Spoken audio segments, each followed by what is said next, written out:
Andrea L. Hines, and yours truly, Victoria Henderson Poole. We love what we do, and we know it is every author's desire to get their work to a greater audience. Authors Up is a forum for authors by authors, those who are already published and those who want to be, along with other writers and playwrights. Here, we provide an opportunity for their work to be showcased as we share our own, gain tips and tools, information, and insight to not only enhance the writing process, but be able to just enjoy the journey.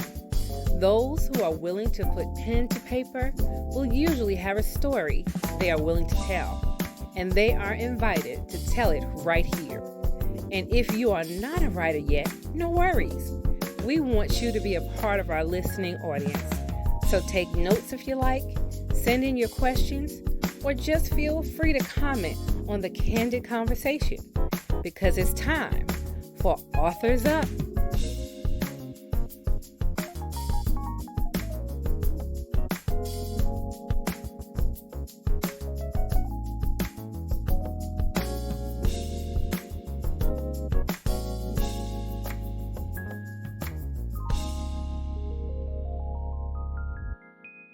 Well, good evening, everybody, and welcome to Authors Up. This is Andrea L. Hines, one of your hosts, and I am here with co-host Victoria Henderson Poole. Say hello to our folks, Victoria. Hello, everyone, and hello, Bronze Girls. How are you? Doing good. And how about good. Bruce E. Griffin? You're on the line tonight, our other co-host. Say hello to the people. Well, hello, everyone, and thank you for joining us. We are always glad to have you, always glad that you are listening in to Authors Up. There's so many things you can be doing on a Sunday evening, but we are so happy that you decided to spend this Sunday evening with us right here on ALH Broadcasting, an affiliate of the Streaming Inspirational Broadcast Network. So, again, welcome to Authors Up. We usually start our program with a little bit of a weekend review and letting you know what's going on in our lives. And I tell you what, it has been a slow week for me, which I'm not mad about, not at all. I am looking forward to another slow week coming up, and I'm not mad about it at all. I am researching some time away. I want to actually, take some days off. Going to do some replays on some of my other shows so that I don't have to be present. It's been a long time. It's been over 2 years, actually, since I've kind of gotten away. Wow. COVID didn't go anywhere at all. You are definitely overdue. Yes, I'm way overdue, so I just want to take a little 3-day getaway if I don't do anything but, sit in a big fluffy robe and turn the remote control. I love it. That's self-care. I'm shutting everything off, so I'm not going to be available unless I want to be. So I may be calling folks back when I get back. 5 snaps and 3 circles. That is the plan. So that's where I am at the end of the week this time. Ruth, how about you? What kind of week did you have? Like you, it's kind of been a slow week, but I usually take the opportunity before a holiday to start slowing everything down. So it's kind of been slow on purpose. I will pace myself to get stuff done, but that's mostly just so that I, when I get to the vacation, like we did this past weekend, it's just, I'm immersed in it and I don't feel guilty about not doing stuff. Now, that doesn't stop me from taking my computer and work with me, but however, it's slow week, and I've got another slow week ahead of me like you. Unfortunately, I'm not taking any vacation, I got the opportunity to see my niece and just watch her graduate from high school. Aww. And just look at her. Yeah, and just look at her and kind of go, when did she turn 18? Right. Right along with your It's kids and mine. Yeah. Yeah. It just reminds me of how old I am, and I know that I'm the youngest one here, but the time is catching up. Time is catching up. So you're yeah. all right, boo. Yeah. I'm going to just ponder on that. How's that? Okay, yeah. Okay, so on that note, how was your week, Victoria? My week has been busy. When this show airs, I will be knee deep in the throes of my sister's wedding. My sister's getting married. Hey, congratulations. This weekend, and so it has been wedding.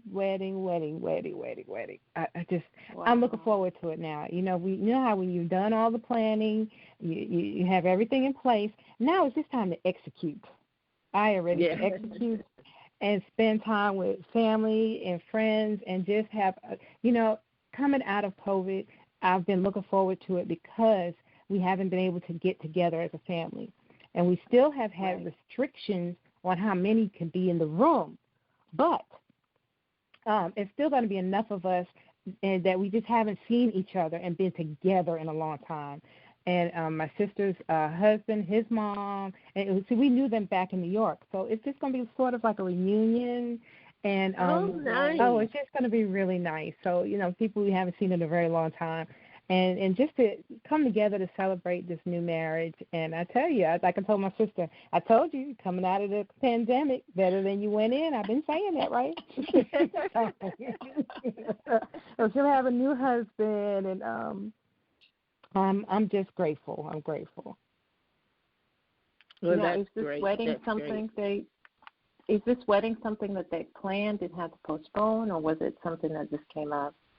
It's planned. When I think he asked her in January, February, and then we started the planning. So. Okay. Oh, we've been planning for a long time now. Like I said, I'm just ready to execute. Let's go. Well, weddings are always fun, so I know it's going to be a good time, and especially when both sides of the family know each other and may not have seen each other for a long time. So that's pretty cool, Victoria. It is. You'll have to make a report on what a wonderful time you had when you get back. Well, listeners, let's I don't really know how to describe tonight's program or what banner or header we would put it under. It's always good when we can just kind of get together and talk and share with you, and kind of it's almost like you peek in on the conversation. So it's going to be that kind of evening this evening. And since this is a Mental Health Awareness Month, and we don't forget about lupus awareness and all of the other things that go on in May as well, but we wanted to be able to talk from a personal perspective and hopefully give you some insight and some understanding on this very, very broad issue called mental health. It's an area that has probably affected all of us, either in our own personal journey or that of a friend or perhaps even a family member. Some issues occur due to genetics, or it could be a chemical imbalance, could be physical issues, psychological issues. Others could stem from changes in life or loss of some kind. And there are a variety of types of issues that fall under the mental health umbrella, as all of you well know. So much so surrounding where to get help, how to find help, and why many people don't get the help that they need. The stigma, shame, perception, all of those things come into play. And sometimes, sadly, people aren't diagnosed or they are misdiagnosed. Well, tonight, Ruth and Victoria are going to be sharing some of their own personal experiences about this elephant in the room that's called mental health. This is completely unscripted, guys, so bear with us. We're not sure where this will lead us tonight, but if you have questions, feel free to put them in the comment section, and we'll try to get you the answers that you might need while we're on the air. So, Ruth, let's start with you. The premise of one of your books dealt with a mental health issue, and recently you and your husband co-authored a book called When Love is Angry. So listeners, after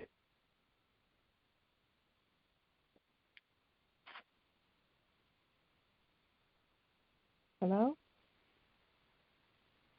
mental health challenges, and these aren't easy topics. So let's start by sending up some hearts and letting my courageous co-host know that you love them. And Ruth, let's go ahead and start with you. And when you finish, you can just turn it over to Victoria. Okay, so you did a great introduction there. I think we're good. No, you're welcome. You know, and that's the thing, because this is not an easy conversation to have. You know, it's you know, it's not something that easily comes up in conversation. You know, you talk about, hey, how are you doing? No, we're fine. How's the kids? You know, what happened this weekend? It's really hard to say, well, you know what?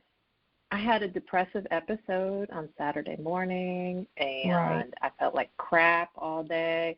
That pretty much kills the conversation, and most people don't know how to deal with that.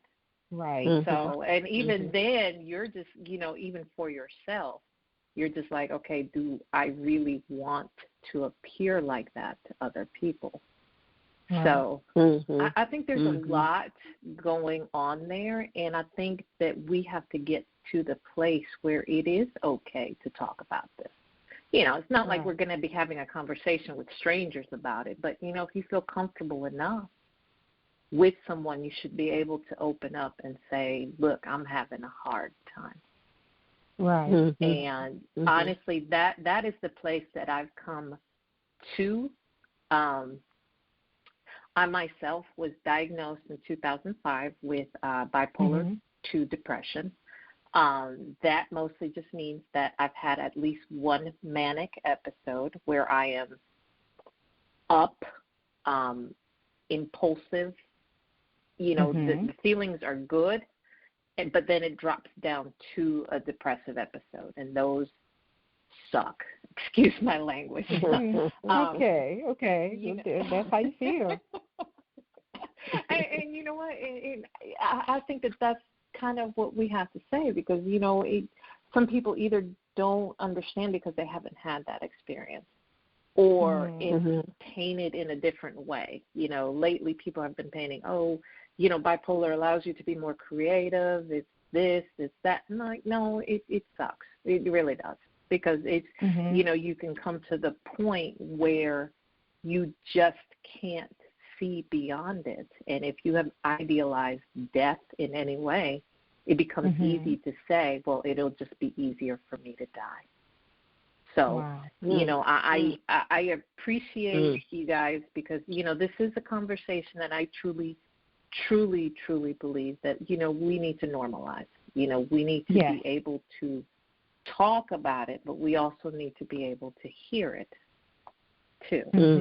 So, you know, from my own personal journey, I know I've talked about When Love is Angry, our book, before, but it's just, you know, for me, I grew up in a church setting. That obviously is not something that we talk about, that we've talked about in church, and that hampered my treatment because I didn't believe that that was something that ought to be talked about as a Christian. And that's just not true. You know, if we believe that God made us that his own hand formed us, that he is the creator of all things, then why do we not believe that he knows the insides and outsides of our brains, that he knows, when we're not feeling well? Just because you can't see this disease doesn't make it not real. Right. And, we need to normalize these types of conversations in the church, at work, with friends. Right. And again, it's not that we're talking about it with everybody, but we should be able to feel comfortable enough to talk about it with other people. So, on a personal level, you mentioned Stay With Me, Andrea. Yes. That was the first book I wrote with the mental health. And part of me wrote that because I needed to get all of that out of me. I felt that if I could just get it on paper, I could somehow get it out of me and it would be less tangible. And to some degree, it did help because I was able to share. I had some readers tell me, oh, that sounded, it felt like you knew exactly what the one character, Alma, was going through. And I was like, yeah. And that was my goal because I wanted people to understand. It's not just, it's not the romanticized version you see on television. It's messy. Having bipolar, feeling depressed, not knowing how to control, even the most basic emotion. It is a messy thing. And, sometimes we need to give grace. We need to give grace to ourselves because it is a real disease. This is something that afflicts a lot of people. And they may not talk about it, but it doesn't mean that they don't have it. So, right. And again, when we wrote When Love is Angry, that was less, okay, let's get it out, but more, let's help people. Let's start this conversation. Let's talk. Because, and like you say all the time, Andrea, our story just doesn't affect us. My story isn't just mine. It was my husband's too. It was how he was dealing with my mental health issues, with my mental illness, and it affected him as much as it affected me. It affected my children as much as it affected me. And I think that's, people don't think about that. People don't, I imagine that people don't think about that. I imagine that people are just,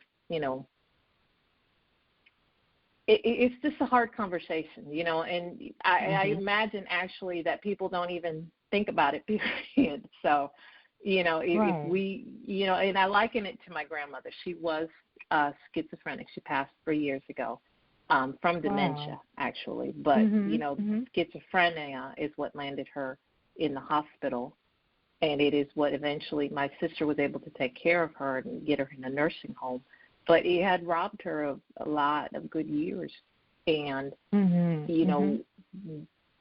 when she was younger, you did not talk about it at all.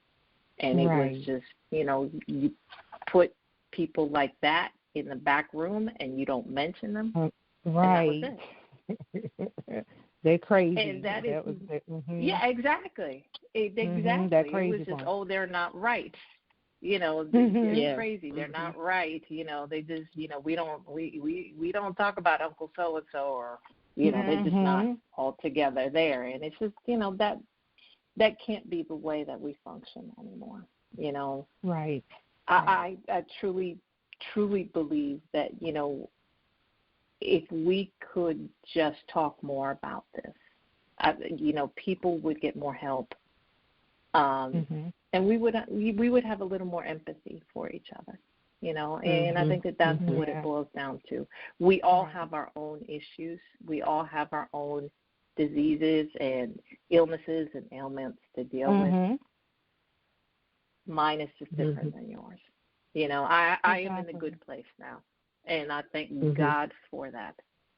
Amen. But Yes, there may amen. be somebody else out there who needs help, who needs help Right. getting to the place where I'm at. And Mhm. I thank God that He cared for me enough to say, okay, just do these things and you'll get to a better place. And I want other people to know that He's there for them, that they don't have to suffer, that they are not alone, and that there is help, and it's okay to take medication. It's okay to go to a therapist. It's okay to talk about it. And it's okay to recognize, you know what, I may be a Christian, but I also have bipolar depression. It doesn't affect me, but, it doesn't make me less of a Christian either to say that. Amen. So, Amen. we need to get rid of this stigma attached to this, because we would not do that to anyone with cancer. We wouldn't do that to anybody with diabetes. Exactly. You're exactly right. But, we've come to the point where we can say to someone who's suffering with depression, just go for a jog, you'll be okay. That's not the way it works. Right. A job is not going to take away the sadness. That's right. No. That's right. No. Ruth, let me interrupt you for a minute if I Sure. can, because I do want to ask you a question here. And it's interesting you mentioned schizophrenia, because I had a coworker who was saying that her sister was not diagnosed with schizophrenia until she was like in her 30s. And you were talking about sometimes so much of your life you're robbed of because, of a misdiagnosis or not having a diagnosis at all, therefore not being able to get the help that you needed. But and we talked about, what were you thinking what did you think was going on all those years? And they had just attributed it to her just being an angry person, not being a nice person, those kinds of things, but never considering that there truly, there was something mental going on, or mental health was not what it should be. So I want to ask you, what got you to the place of saying, you know what, there's something really wrong here. There's something off here, and going to get help, going to, seek out somebody who could help you determine what was going on with you. Was there a particular event or a particular, you know what I'm saying? What got you to that place of saying, you know what, this is not the life that I should be living. I need to go figure out what's going on. And it's just interesting that you say that, because, the title of our book is When Love is Angry, and that would not have been my first choice. But since Maurice was the one who initiated, my husband initiated the book, I said, you know what, I'll just let him have the title. But really, that was what it was. I felt angry all the time. I mean, people think about depression, their first thought is not, okay, they're angry. No, they usually say, oh, well, they're sad, oh, they lie in bed all day. No, you know what?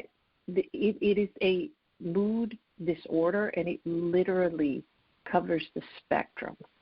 And I think that because I was angry all the time, I didn't understand that it could be anything else. It was always a thought in the back of my head that, I have a schizophrenic grandmother, that might be genetic, but it never occurred to me that it could be anything else. And my husband and I were, at the time, I won't say that we were arguing all the time, but I was like a fuse.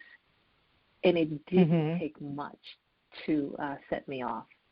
And it didn't make sense. We had our children were young then, but it didn't make sense that I was angry all the time until I saw this. And I remember the commercial, but it was I don't think it was for any particular medication, but they showed this woman, and she was just angry, and she was yelling, and then they stopped. It was like a freeze frame, and they showed her in the midst of a mood, and I'm like, oh, my God, that's what I look like. Because I could relate to it, and it was at that moment that I realized, okay, this might be something more, because the commercial, again, I don't remember what it was for, but it was for a particular medication, but I remember that it was, they were saying, for bipolar and for mood disorders, and I remember just seeing her face in that freeze frame and thinking I could be that person. So it took me several weeks to get up the courage to, talk to my husband, to say, okay, I think that something is wrong with me. And, part of why I say it took me the courage, because, again, we're older than, even the oldest millennials. So, there's a difference in culture there. And, again, we grew up with that, okay, well, it's probably a demon, or you're not praying enough, or, anything along that line. So it was like, okay, I had to get the courage.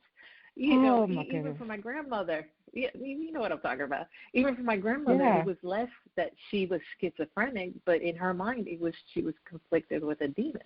So that's like, okay, old-time religion, but, so you don't talk about it. So it took me a while to talk to him, and then just to go to my family doctor.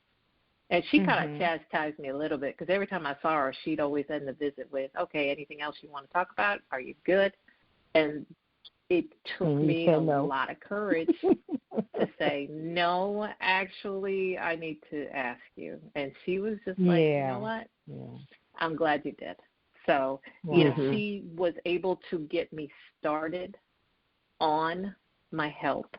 And then when she could take me no further, then she was able to recommend, doctors, psychiatrists that I could see. I was seeing a therapist at the time as well. So, Right. Yeah, and I'm glad for that day. I still see that picture in my mind, and I marvel, because I know that I'm not that person anymore, but to know that that's how I saw myself, and that's what it took for me to get help. Because, I had my first depressive episode at 15 or 16, and it was another 15 years before I would see what this was and seek help.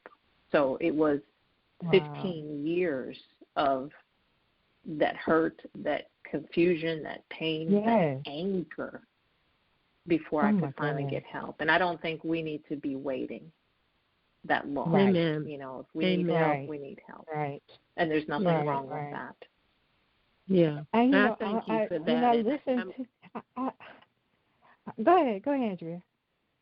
No, I was just getting ready to say that I was glad and I was grateful that Ruth, that you finally did. It may have taken you 15 years to do it, but I am so grateful that something, and guys, we really don't know what that catalyst can sometimes be, that would put us in a place of saying, oh my goodness, something's really out of whack here.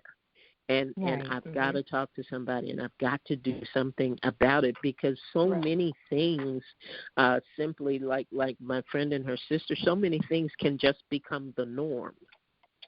And people don't even think that there's anything wrong. It's kind of like she said with her sister, that's just the way she is. That's just her personality. That's just the way she handles things. Not really understanding that, no, that's not the way that she has to be. And one of the definitions with mental health has to do with an individual who can handle the normal stresses of life. And when you're at a point where you cannot do that, then it's probably a good idea to seek some help. Definitely. to seek some help. So I'm sorry I interrupted right there, but No. make sure that I was just going to say, I was just going to say that, it is just so hard to imagine our mild-mannered friend being that angry. And I'm just grateful that, I don't know, maybe I don't want to see that side, Ruth, but it's just so hard to wrap my brain around that you could have those angry episodes where, something would just set you off because you're just the sweetest person and you have never changed, from the first day I met you. And I've known you about 10 years ago now, but I just can't imagine what you must have gone through. And a lot of it, when it comes to it, especially if you're high functioning like myself. Yes. And I don't say that with any badge of honor because, honestly, it took a great toll, to be able to get up and go to church and smile and act like nothing was wrong. Get up and go to work. And, I'd spend my lunchtime in the bathroom crying, but when I get back to my office, hey, I'm great. That takes a toll on you, hiding who you are and what you're going through. Wow. But, yeah. That's amazing. Glory be to God. I tell you, we always love those testimony stories that end in victory, right? You have one, and oh, my goodness. Mm-hmm. It's amazing. It's just amazing. So I don't even know what to say, y'all. I don't. Well, you've got a story to tell yourself, Victoria. So I do. Share with us what was going on with you. Well, when you said at the very beginning of this very broad issue of mental health, my story is twofold.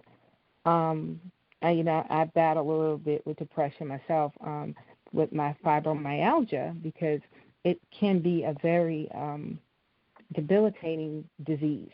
And so my doctor had prescribed some anxiety medication for me, and so I've been on it now a number of years. And there are times when I really feel stressed. I feel the stress will come up like a feeling in my chest. And I might take an extra pill just to try to help that, And it's something I normally don't talk about either.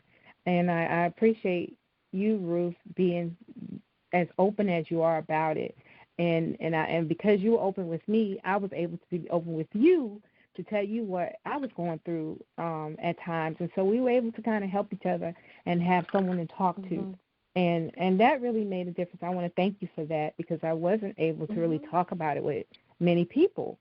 And it's because of that stigma. It is that stigma that was there. That, I should be okay because if you look at me, you wouldn't even know that I have fibromyalgia. And some of my one of my favorite lines is, "I don't have to look as bad as I feel." And I think at some point I'm just taking that to the extreme because even my family, and I hate to say this, it's the truth though. Even my family doesn't get it. They don't fully understand that I don't feel well a lot of the time because I'm always doing, I'm always going, I'm going to work, I'm getting the groceries, I'm doing all that. And it takes me, when I really just can't, and I'm so exhausted that I just can't, then they take notice. But, up until I have those days, it's just, oh, she's okay. And I'm not okay. And then I have a background in counseling. My undergrad is in psychology. And then I went on to be a counselor. And I didn't finish my master's in it, but I do think that God allowed me to do the studying that I have so that I can be empathetic to those around me who are struggling, and as well as in my own family. My journey to the far side, as I call it, started in September of last year when my 15-year-old attempted suicide. And that is not something that I have talked about in a big platform either. But again, it is about letting people know, and our listeners know, and whoever will listen to this, broadcast to let them know that you're not alone, because I have felt alone through this, because it's just, first of all, it took me it came out of left field. I knew that my baby was struggling in school, but I did not know that my child felt like there was no recourse and that they did not want to live. And so began our journey of recognizing that my child has some mental health issues, finding the help that my baby needs, and executing it. And then just our whole life has changed.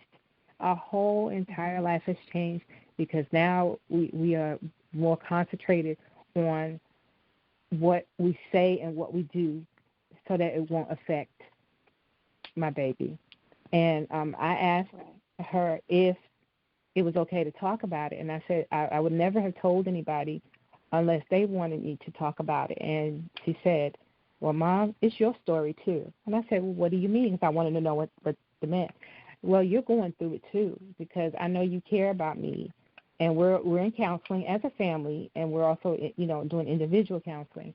And she said, well, you're going through it too, so go ahead and talk about it. It's okay, which is why I suggested to you guys, let's do this talk about mental health, because it's very powerful, and it's just been a lot, guys, and you guys know it's been heavy for me the last few months. It's not easy, it's not easy. There's some days I just know that if it wasn't for God in my life, if it wasn't for his mercy and his grace, I would not be standing where I'm standing right now. But I want to tell my story. I want to share it so that others will know, first of all, you're not alone, and that people could get the help. These young people are going through so much. We got to be there for them.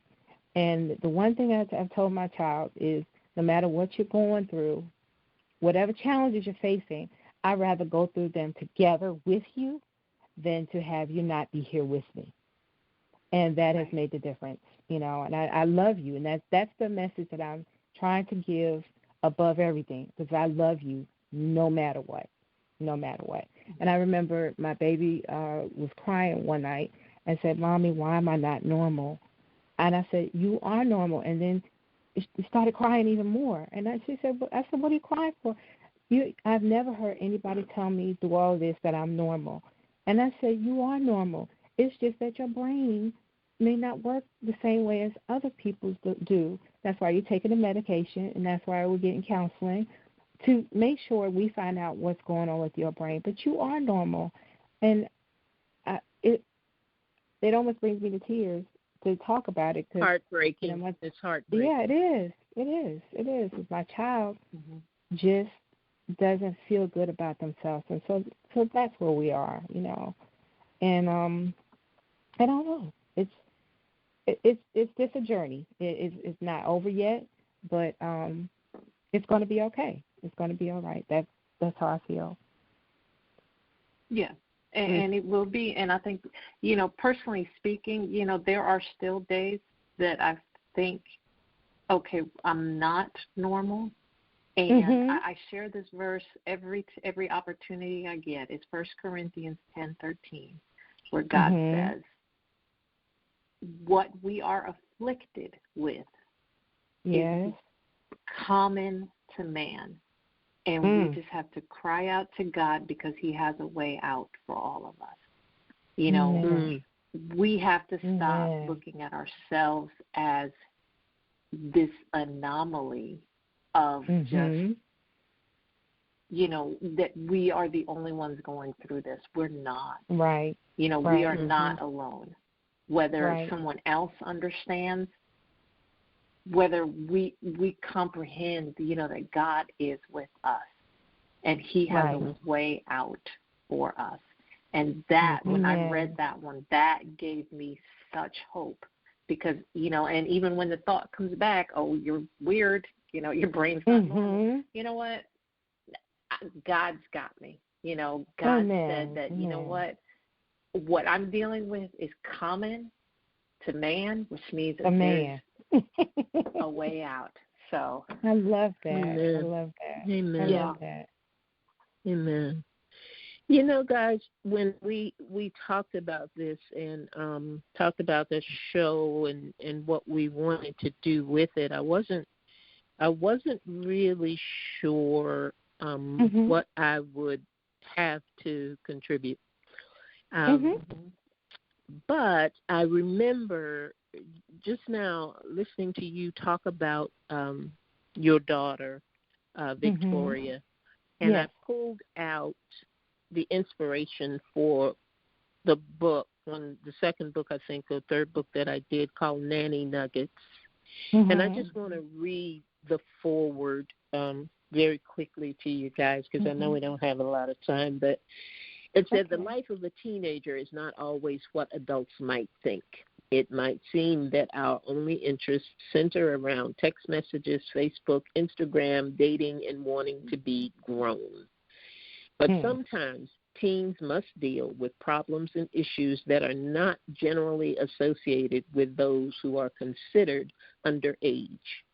And in those situations, it can be hard to know what to do or where to turn, but there is help. When my grandmother first began sending me her nanny nuggets, I was in a place of depression. My self-esteem was low. I was filled with anxiety, battling worry and anger, and entertaining thoughts of suicide. On one of my really difficult days, my grandmother called and, for whatever reason, asked if we could pray. We did. Then we talked. And that was the basis of me beginning to send her little verses of encouragement every morning. I would send her something, and I would sign it just another nanny nugget. And she told me one day, these have really helped me, and I think they'll help somebody else. So together we compiled 100 of these little sayings that had helped her through this crisis that she was in.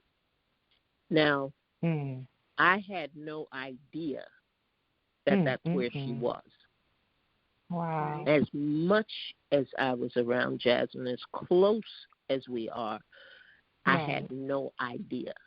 I didn't know how she was feeling bullied. I didn't know that she was suffering from anxiety. I just didn't know. So I read you that piece to say, for those who may not be personally affected by, and I mean as an individual, we have to become more aware of the people around us. Because sometimes they are crying out for help, they're calling for help, they're begging for help, and we are so busy that we miss some of the signs. And I pray through this program that we will have more empathy for people, period. Yes. That we will become more sensitive to people, period. If you look at somebody who has always been up and happy and laughing and joking, and all of a sudden they don't want to talk anymore, they don't want to participate in things anymore, something might be going on. And it may not be, I'm just having a bad day. A pattern, you can sometimes look back and see patterns developing. You know, not always, and this is not an indictment of any kind about anybody.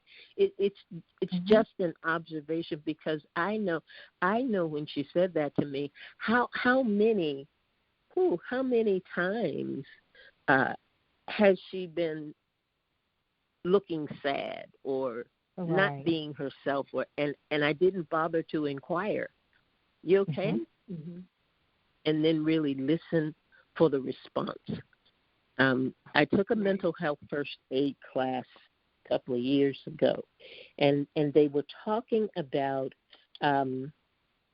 being non-judgmental about things, and that comes to what you were saying, Victoria, about people not understanding. When somebody is saying, I hurt, I feel bad, it's something, Right. There's something, pain is pain, Yes. And if somebody tells you they're in pain, It's not because they Right. just, want to be saying it, at the time. But sometimes we're not as sensitive as we could be or as we should be. Mm-hmm. And another thing is to really listen when you are noticing that people's behavior is changing, and to really be okay with asking them, how are you really feeling today? I noticed that. Right. And here's the answer. Give them a chance to answer you and hear the answer. And understand that you are not the fix. Right. You are not the fix, but you That's can be the catalyst Yes. to get somebody to the right professional help Yeah. so that they can live the life that God intended for them to live. Yes. Yes. Yes. Yes. And I applaud you both for sharing tonight. I think that the more we do this, the more we'll help other people. Amen. Yes. I don't think that we are I am sorry that so many things like cancer, like lupus, like domestic violence, like all of these things that we have a month of awareness for. Right. Take a month for us to have an awareness for it. And we could talk about this a whole nother hour, right? And still don't cover it all. Exactly. And I hope that we will kind of keep up with more stories like this throughout the year, and not just wait until May, because this is one of those 24/7, 365, That's kinds right. of situations. It doesn't go away. Doesn't go away. It doesn't go away easily. It doesn't go away without help. And if we can do nothing else, we can encourage people to know that if you think there's something wrong, there might be. That there's no stigma, that we help to take away the stigma and the shame that people sometimes feel about getting help, particularly those who pray and those who are children of God. Sometimes we are the hardest to reach when it comes to this situation and this circumstance. And for somebody who said they weren't going to have anything to say, I better shut up. It's quite all right. It's quite all right. You know what? And that just proves the point that this is something that affects all of us. That's right. Yes. That's exactly right. It may not be mental illness, but it is mental health. And we all have minds. And we all know someone, whether it doesn't affect us, it affects someone we know. So, yeah. Exactly. Absolutely. Well, guys, our time is just about up for tonight. We usually do a tip, but we're going to Ruth is going to give us a huge tip next week. One of those bring your book and write it down tips next week. How about that? But we do thank you all for being with us tonight. Ruth's books can be found on everywhere that you buy a book. So Amazon and Kindles and all those things out there. And Victoria, you still get to say what you usually say every week. What's that? Get the book, because Ruth's story will inspire you to read it from her perspective and her husband's perspective. It's just beautiful. Yes. Get the book. Get the book. Ruth, do you have any closing remarks for us tonight?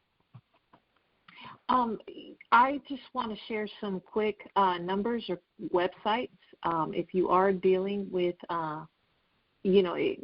suicide line is always a good number to have. The National Suicide Prevention Lifeline is 1-800-273-8255.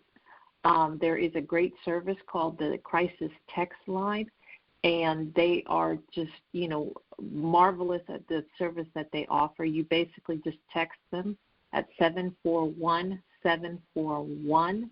They are available 24/7. You can also visit their website, www.crisistextline.org, for more information.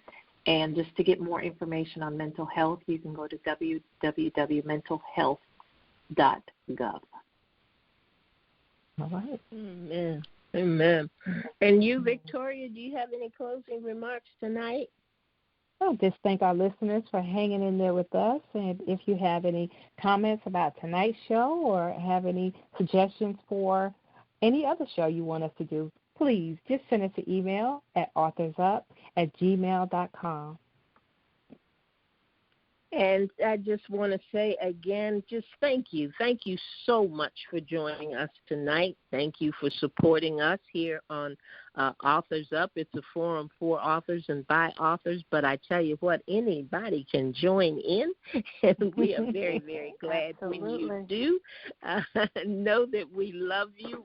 Our Sunday nights wouldn't be the same without you, and we surely do appreciate you being with us, and we will be right here next Sunday at 7 p.m. Until then, this is Andrea Hines with Victoria Henderson Poole and Ruth Griffin, and there's never a dull moment here at Authors Up.